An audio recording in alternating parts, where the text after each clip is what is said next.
A throw-in is a restart for when the ball completely travels over the touchline at any point within the plane. The ball must be delivered by the thrower facing the field, having the foot behind on the line, and using both hands to deliver the ball from behind their head over their head. After the player throws the ball is in play as soon as it's released, and any portion of it is on or over the outside edge of the touchline.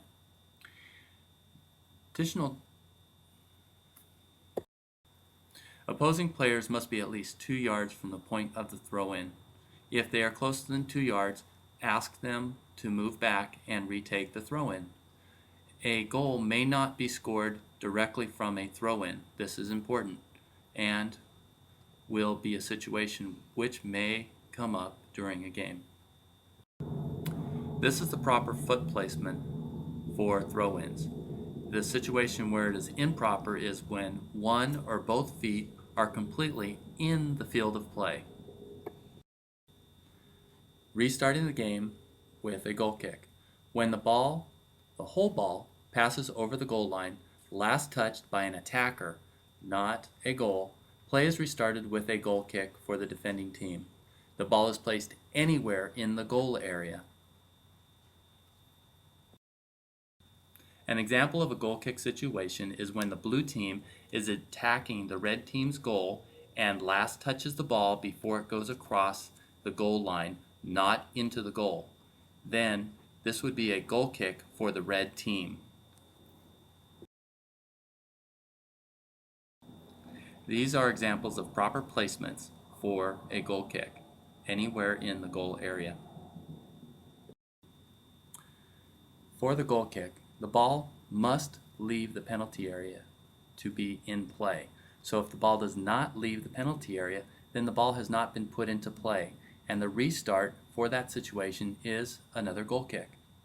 The kicker cannot touch the ball a second time until it is touched by another player or any other player outside of the penalty area. A goal can be scored directly from a goal kick, but only against the opposing team.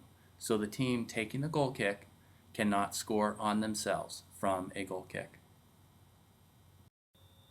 Corner kicks are taken when the whole ball passes over the goal line, last touched by the defender, not a goal. Play is restarted with a corner kick for the attacking team. In an example, the blue team is attacking the red team's goal.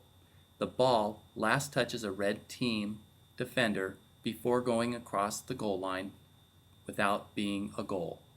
The blue team takes a corner kick. In the corner arc, all of these balls are legally placed. To restart a corner kick, the opposing team must be 10 yards from the ball. The ball is played when it is kicked with a kicking motion and moves. It does not have to leave the corner arc. The kicker cannot move the corner flag, and a goal can be scored directly from a corner kick. Restarting the game with free kicks. Free kicks are a way to restart play when the referee has stopped play because of a foul. There are two types of free kicks: direct free kick, DFK, or indirect free kick, IFK. The direct free kick describes how a goal can be scored directly from the kick against the opposing team. The indirect free kick describes that the ball must touch another player before a goal can be scored. To signal an indirect free kick, the referee holds his hand straight up in the air after calling the foul. The hand remains in this position until the ball either touches another player or goes out of play. There is no signal for a direct free kick. The indirect free kick must be shown, and if a goal is scored without the indirect free kick signal, then the play must be retaken. On all free kicks, the kicker may not touch the ball a second time until it has been touched by another player. If the free kick is taken by the defending team in its own penalty area and is touched a second time before the ball leaves the penalty area, the kick is retaken, very similar to a goal kick. The ball must leave the penalty area to be an active play. Until the ball leaves the penalty area, it is not an active play for that exception. Both types of free kicks, whether it's a direct or an indirect free kick, are taken from the location of the foul. So the foul occurs, the referee steps over, points his hand in the direction of the free kick, and the free kick is taken right there. Okay, and then the ball is in play. Once it is kicked with a kicking motion, I don't know what that means, but it needs to be kicked and moves in any direction. So in other words, free kick does not have to be taken and the ball move forward. Okay, ball can move in any direction. Now let's talk about the 10 yards. All opponents must be 10 yards from the ball. Okay, that is the kicking team has the right to have the opponents 10 yards from the ball if they want. The kicking team can also do what's known as a quick kick. Okay, as long as they set the ball down and kick it, ball's in play immediately after that. There doesn't have to be the 10 yards rule, only if they ask. So if the kicking team says, "May I have 10 yards, please?"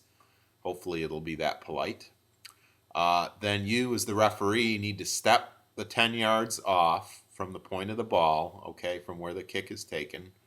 Always keeping your eye on the ball while you're stepping off the 10 yards, okay, and then blow the whistle and the kick is taken, okay, and before the kick is taken, the defending team cannot move to closer within 10 yards, okay, they got to remain 10 yards. They can form a wall, but they can't crowd closer than 10 yards prior to the kick being taken. Okay?